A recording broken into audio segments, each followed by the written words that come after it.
Bom dia, pessoal. Bom dia, pessoal que está de casa. É um prazer poder voltar a esse palco depois de 7 anos. E, para mim, talvez há 7 anos atrás, foi o último evento de tecnologia que eu participei. E voltar aqui atrás, parece que eu estou voltando para casa também. Então, é uma sensação muito boa de estar com vocês aqui. Talvez já não esteja tão preparado para falar da tecnologia como o Marcílio e o Kleber falaram há pouco, mas vou tentar contar um pouquinho para vocês dessa história e do que a gente acreditava na época, o que a gente aconteceu. Então, 7 anos é um tempo... 7 é um número bastante emblemático, né? Desde o número perfeito de Pitágoras e tal. E na hora que os meninos me falaram para voltar aqui, eu comecei a pensar o que é que, de fato, o que é que aconteceu. A minha vida mudou bastante, mas também o que é que tem acontecido no mundo ao longo desse tempo, que impacta, e principalmente impacta a gente que tem esse convívio, os profissionais de tecnologia, acho que são super impactados por todas essas mudanças. Eu acho que 4 grandes coisas que aconteceram no mundo ao longo desse tempo e que drivam todo o nosso processo de transformação e o que a gente tem feito nas companhias, né? E drivam as transformações que o negócio tem sofrido de cada vez de forma mais acelerada. Primeiro que os setores econômicos se digitalizaram numa velocidade absurda, né? E com o segundo evento, que é o evento da pandemia, que nós passamos obrigatoriamente a ter a tecnologia como base dos negócios, e a corrida de quem não estava tão preparado para se preparar rapidamente para poder atender um mercado que demandava ações muito diferentes, fez escalar essa necessidade de tecnologia. Quando os meninos falavam dos legados e tudo disso, eu me lembro que nas minhas apresentações de tecnologia eu falava sempre disso, né? Estão nos exigindo a transformação dos negócios, mas a gente tem uma série de sistemas legados para cuidar, e esse sempre foi um desafio. Eu que estou há 30 anos nessa história, sempre passamos por esses desafios de integração, de M&As, e tudo isso se acelerou muito nesse tempo. Além disso, as pressões que a gente tem sofrido por políticas ambientais, os temas relacionados à sustentabilidade de governos e empresas. E nesse caso em específico eu vou trazer isso de forma bastante importante, porque eu acho que é uma emergência, quando falávamos há pouco da história do Rio Grande do Sul, essa é uma emergência que nós cada vez vamos ter que conviver e os negócios vão estar preparados para isso, porque, infelizmente, nós chegamos no momento que os temas ambientais vão ser cada vez mais vigentes e as mudanças climáticas estão aí para comprovar isso. E, por último, essa polarização política que a gente vive num mundo extremamente conectado, que tem afetado o ambiente de negócio de uma forma muito importante. E aí eu fui resgatar o que a gente tinha conversado aqui há 7 anos atrás, e o que era essa transformação que tinha acontecido, e eu falava disso, né? A gente estão requerendo da gente uma postura diferente enquanto profissional de tecnologia.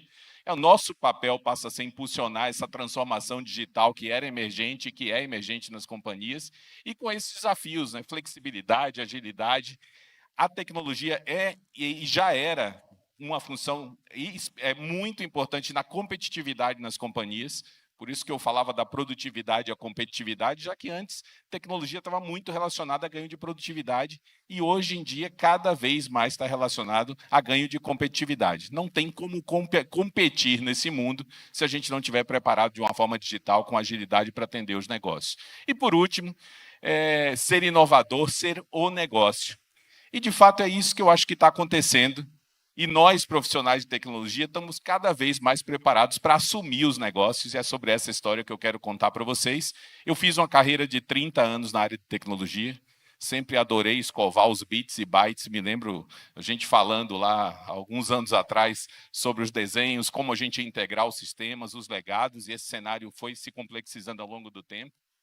E em 2018, logo depois dessa última estada aqui, eu fui convidado, alguns meses depois de estar aqui, para assumir o negócio nas operações fora do Brasil. Sei que tem bastante gente dos outros países, a Natura hoje está presente em 14 países na América Latina, fora alguns países fora da América Latina, como a Operação Natura, e assumir essa operação nesse intuito de levar aquela transformação que a gente vinha fazendo de digitalização do negócio para esses países na América Latina. Eu acabei assumindo o negócio. Em 2020, com a pandemia, e coincidindo com a pandemia, a gente faz uma aquisição de uma companhia que naquele momento era maior do que a gente, que era a Avon, uma companhia que tinha 137 anos, operando em todo o mundo, E aí eu volto para cá, para essa posição que a gente chamava de plataforma de negócio, que era justamente para concretizar essa visão do ecossistema de negócio e da integração entre as empresas. E, pós-pandemia, e com uma grande transformação dos negócios que eu já conto para vocês, uma transformação no ambiente de negócio, eu acabo sendo convidado para levar o negócio no Brasil e, mais recentemente, o negócio das duas companhias que, desde agosto do ano passado, a gente opera Natura e Avon como um negócio único aqui, apesar das duas marcas para o consumidor final.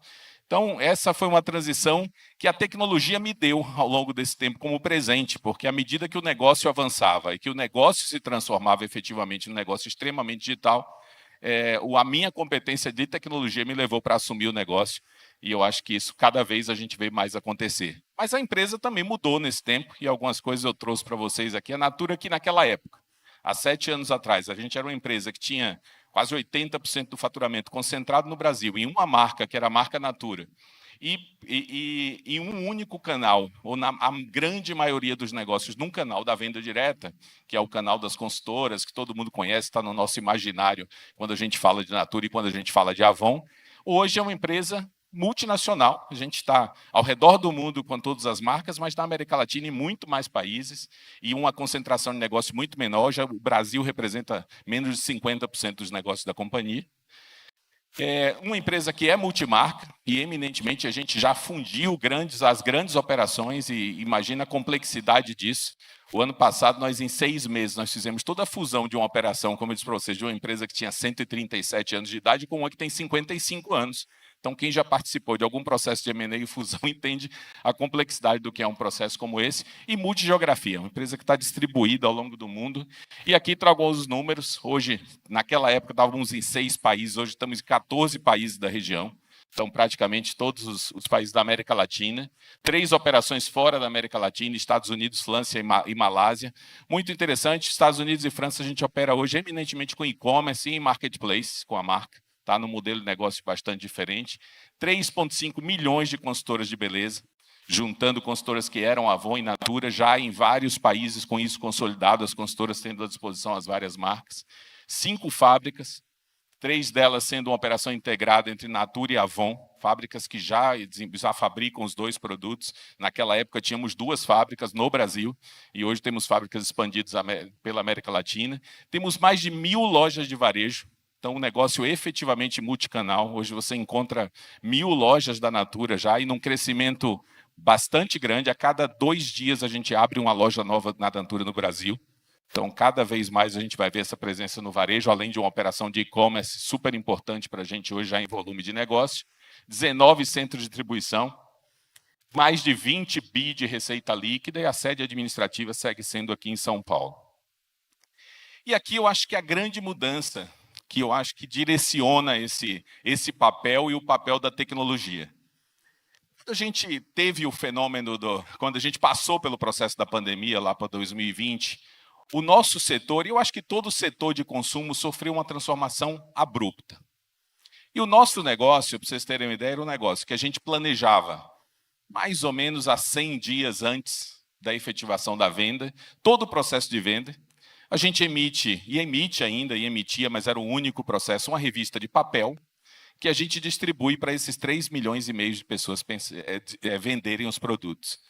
Quando a gente chega ao momento da pandemia, primeiro, muitos desses modelos de negócio ficaram inviáveis, e a gente já tinha concebido e desenhado, isso há 7 anos eu já mostrava aqui, plataformas digitais que já cobriam boa parte da rede. E o que acontece é que houve uma aceleração tremenda do uso dessas plataformas digitais nesse momento. Mas tinha um grande problema.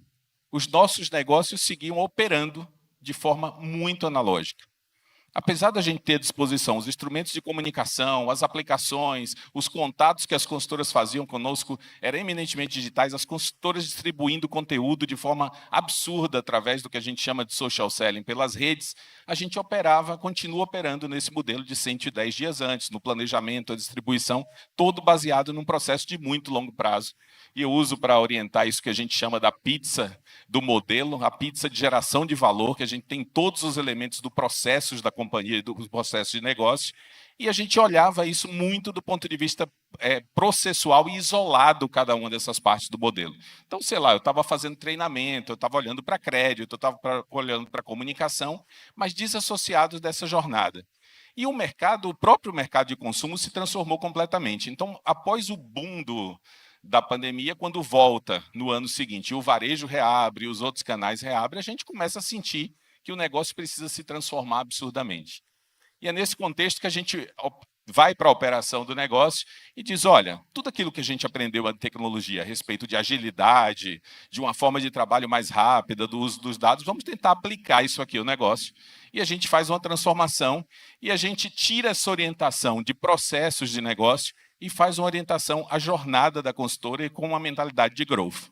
Então, a gente divide a jornada nas principais etapas, aqui nas grandes momentos, que é o momento de aquisição de uma consultora on-board, um momento de crescimento e retenção. Os nossos planos para consultoras falam de crescimento todo o tempo, de eu buscar que a consultora cresça, e ao longo desse crescimento ela ganha mais renda e a gente ganha em volume de negócio.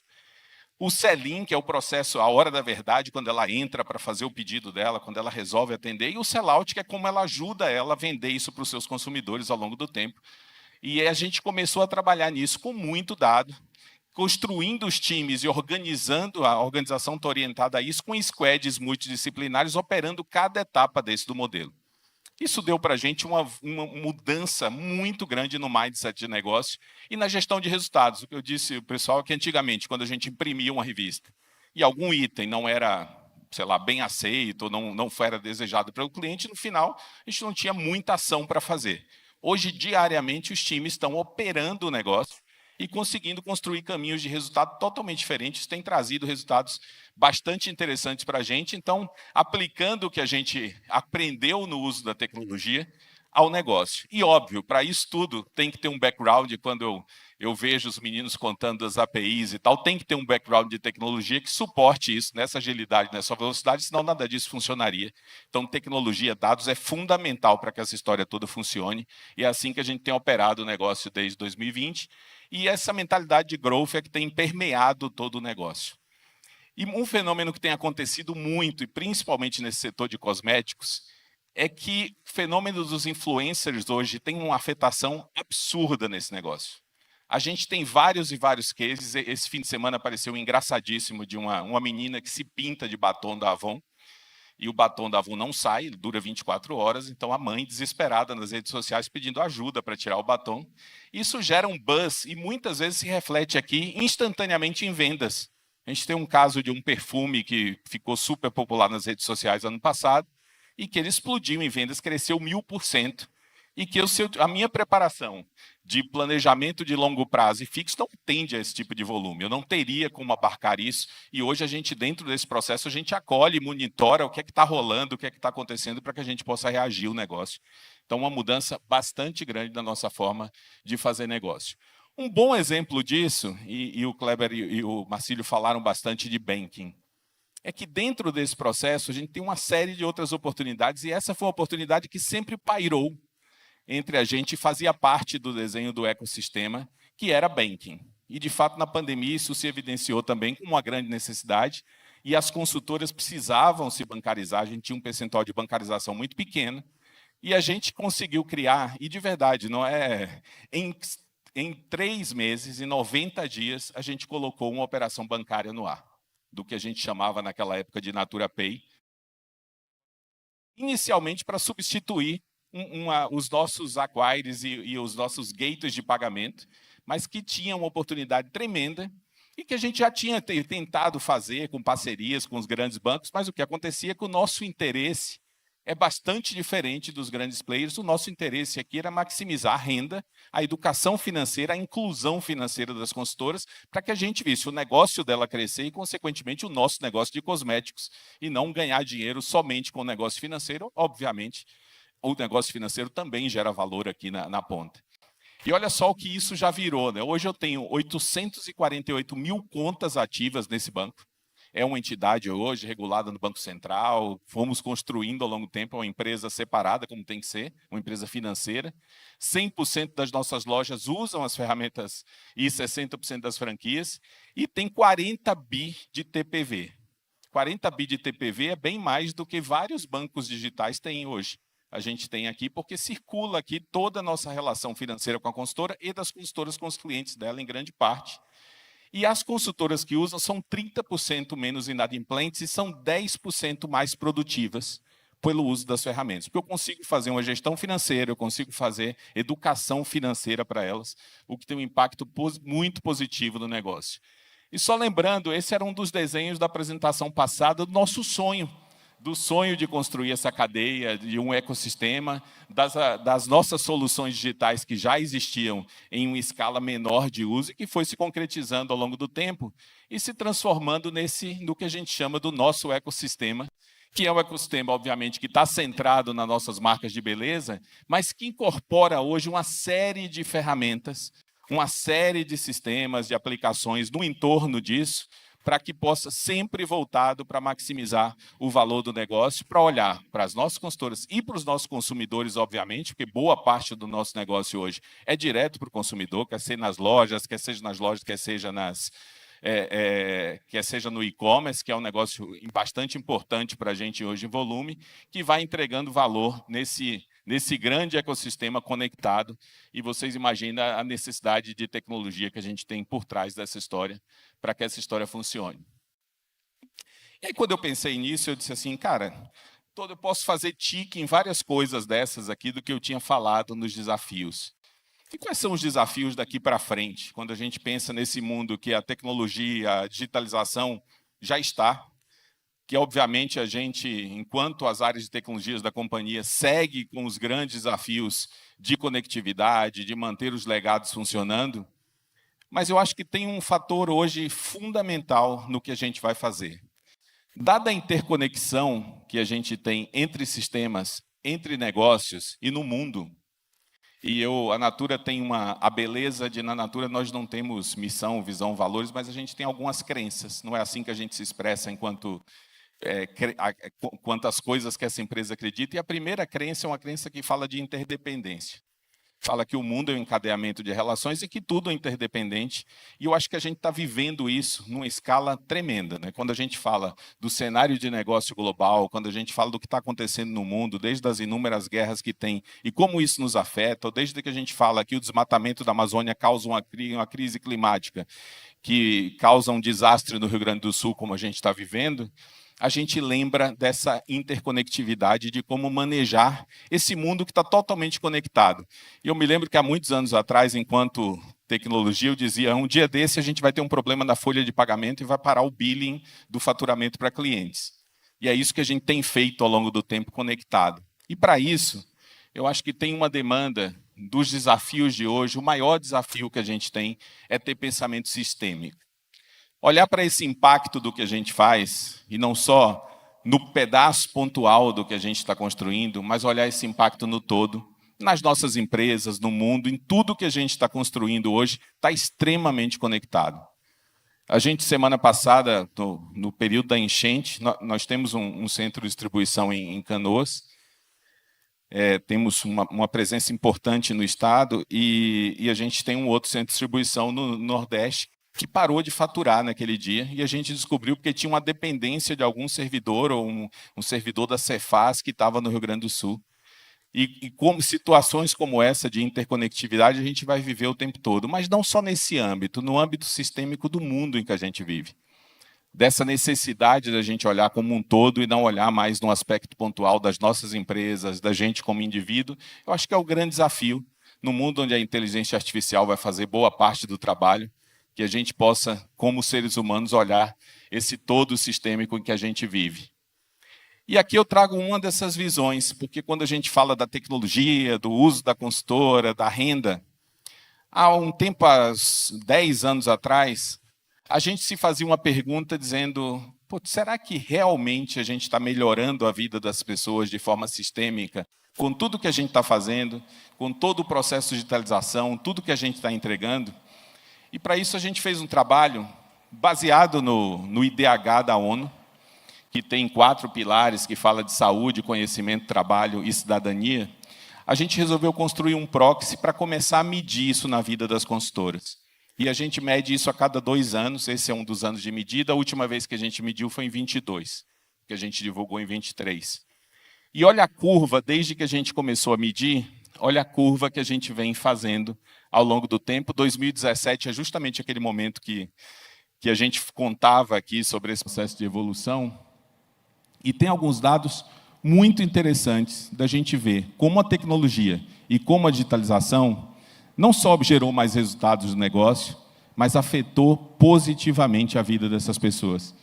Então, se eu olhar, 24% do impacto, e o IDH saltou de 0,59 em 2017 para 0,63 em 2022. Tá? A gente olha, 24% disso veio da educação financeira.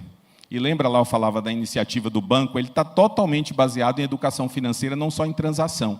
Da gente conseguir entregar um instrumento que ela se eduque, que ela aprenda. 7% tem a ver com a inclusão digital.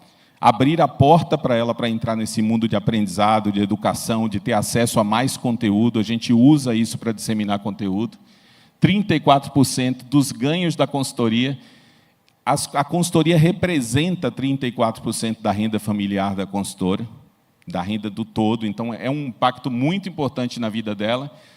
E, em 2020, 30% delas declarava que a grana dela acabava antes do fim do mês. E, nessa última medição, 44% declaram, quer dizer, além de ser muito importante para ela, isso não é suficiente e ela precisa seguir crescendo para que ela possa ter maiores ganhos. Isso, para a gente, é muito importante, porque a gente consegue direcionar as nossas ações num olhar sistêmico para melhorar a vida dessas pessoas. E esse é os impactos da digitalização medidas sobre um aspecto do melhor de vida das pessoas e não só do impacto no negócio que a gente causa. E, com isso, eu estou transformando a vida de muita gente. E, por isso, também, a Natura resolveu medir esse impacto como um todo na companhia. E a gente tem estimulado cada vez mais as empresas pensarem nisso. Para que essa empresa existe? Qual o valor que essa empresa está gerando na sociedade? Aqui, no modelo que a gente chama de IPNL, que é o modelo de valoração de impacto, a gente olha para toda a cadeia produtiva da empresa e consegue chegar ao seguinte: para cada R$1 que a empresa gera, ela gera 2,7 de impacto socioambiental positivo em capital social, em capital humano ou capital natural. A gente mensura cada um dos impactos na cadeia. Tanto os impactos positivos, quando eu estou gerando valor, por exemplo, quando uma consultora ganha acima da renda média, do living wage, que é a renda média para ter uma vida decente naquele país, assim como eu tenho detratores com consultoras que estão ganhando menos do que isso, são detratoras, e a gente abate desse modelo. Os impactos ambientais também, o quanto eu estou produzindo de carbono, nós somos carbono neutro, mas isso tem um impacto positivo. O quanto eu reverto impostos que são revertidos para a sociedade através do governo. Então, esse é um modelo de mensuração de impacto, que é uma novidade, mas que também, no olhar sistêmico, vai ser cada vez mais necessário. E, obviamente, para chegar a isso aqui, a gente tem que ter tecnologia, dados funcionando para a gente chegar nesse modelo. E isso nos faz, a cada tempo, renovar os nossos compromissos de impacto, os nossos compromissos sistêmicos, e que, na nossa próxima visão, que é a visão de 2030, que a gente assumiu os compromissos, a gente está falando em endereçar a crise climática. Tudo isso que a gente está vivendo era anunciado, e a gente sabe disso, e a gente já não tem mais tempo de voltar a preservar, a gente precisa regenerar, e a gente tem trabalhado em sistemas regenerativos para que a gente possa voltar a regenerar a floresta. A crise climática já estamos num ponto de não volta. Defender os direitos humanos e sermos mais humanos.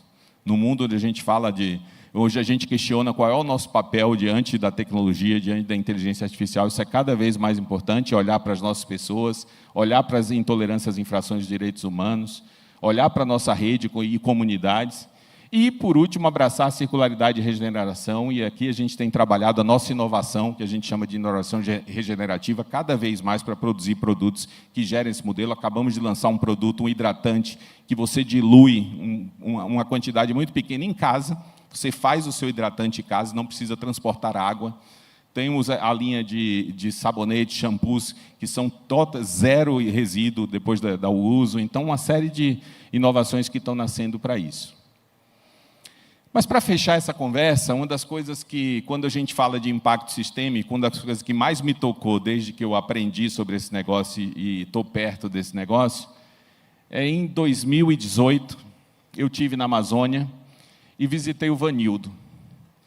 E conheci na história do Vanildo um dos maiores exemplos de economia circular que eu já tinha visto na minha vida. O Vanildo mora na Amazônia, a gente chega de barco, o barco estaciona na casa dele, numa palafita, na beira do rio.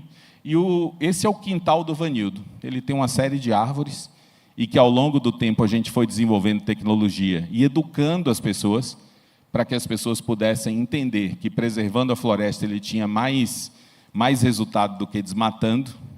Tem um caso muito clássico de uma árvore que chama ucuúba, que é uma árvore que era usada para fazer cabo de vassoura, e eles vendiam por R$10 um tronco, e a gente consegue mostrar para eles que, por ano, essa árvore gera mais de R$100 em sementes que eles podem vender e a gente processar para eles. Esse era um dos casos que o Vanildo tinha no quintal dele e mostrava para a gente. E o mais interessante é que a esposa do Vanildo, a Helena, é consultora Natura. Então, ele colhia essas sementes, levava para a transformação e depois voltava como um produto que era uma fonte de renda para ela também na região. Então, isso para mim foi super emblemático. Eu acabei de voltar há 3 semanas, que nós comemoramos 10 anos da fábrica que a gente tem na Amazônia. Hoje, como Vanildo, são 10.191 famílias que trabalham com a gente, que preservam uma área imensa de hectares da Amazônia. E o mais legal de voltar tanto tempo depois, assim como aqui, é ver o desenvolvimento que aconteceu com isso. Hoje, a maioria das comunidades já processam, e a gente construiu fábricas para transformação em óleos essenciais, para transformação na própria comunidade. E isso agrega muito mais valor para eles do que só a prática extrativistas que eles tinham antes. E a gente vê os jovens voltando também para preservar, assim como os pais, de uma forma super orgulhosa. E eu queria, para fechar essa história, que vocês conhecessem um pouco da vida e da rotina do Vanildo.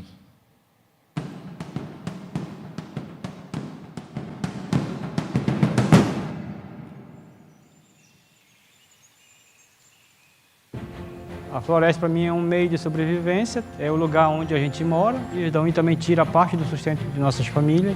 Se não existisse uma floresta, o que seríamos de nós? Floresta é vida, é fauna, flora, pessoas. Os produtos da Natura vêm da floresta. Isso é importante, né? Essa relação entre a floresta, a comunidade, a cooperativa e a Natura. Eu sou Vanildo Ferreira Quaresma, sou cooperado da Cofruta. Na minha propriedade eu entrego andiroba, que é um murumuru, ucuúba, aqui e açaí como produto, 4 produtos que eu tenho para entregar para a cooperativa, que a cooperativa eu trabalho para entregar para a Natura. Na Cofruta, hoje, nós temos mais de 204 famílias que trabalham diretamente com esses insumos. Todo esse trabalho ele gera renda, gera riqueza e gera beleza. A unidade de beneficiamento da Cofruta, a gente conta com alguns maquinários específicos para fazer o beneficiamento de algumas sementes. Depois a gente conseguir a unidade, a gente já entrega manteiga e óleo. Então isso também agregou mais valor para a cooperativa e a gente consegue passar também esse valor maior para o cooperado e para o coletor. A partir do momento que a Natura chegou na Cofruta, né, ela veio agregando valor a produtos que a gente antes tinha, mas que não tinha valor. Então o murumuru é um dos primeiros que exportava, porque como tinha muito espinho e não tinha nenhum valor econômico, então o primeiro exportava o murumuru. A partir do momento que ele passa a ter o valor econômico, já não é mais inimigo do agricultor. Agora tem a diversidade de produtos. Quando você tira o murumuru, onde demora muito já vem a andiroba, onde demora muito já vem a tucumã.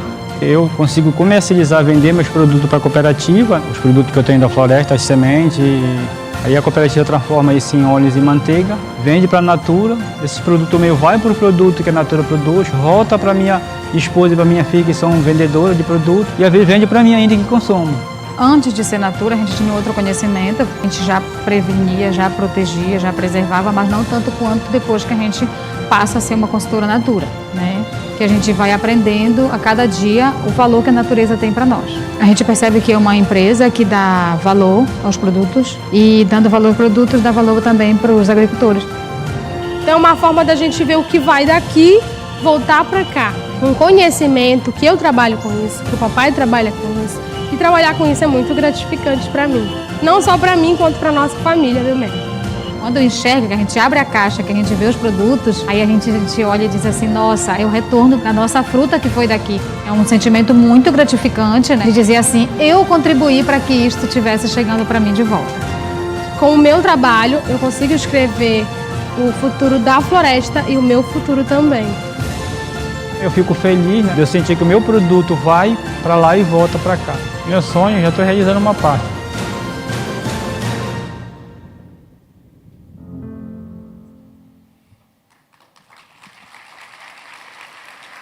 É isso, que a cada dia, quando a gente estiver fazendo a nossa tecnologia e propiciando as expansões de negócio, a gente possa se orgulhar de estar transformando a vida de mais e mais gente. E acho que esse nosso papel e essa nossa visão sistêmica, como eu disse, precisa cada vez mais aflorar para que a gente evite chorar pelas catástrofes que a gente tem vivido por aí. Obrigado, pessoal.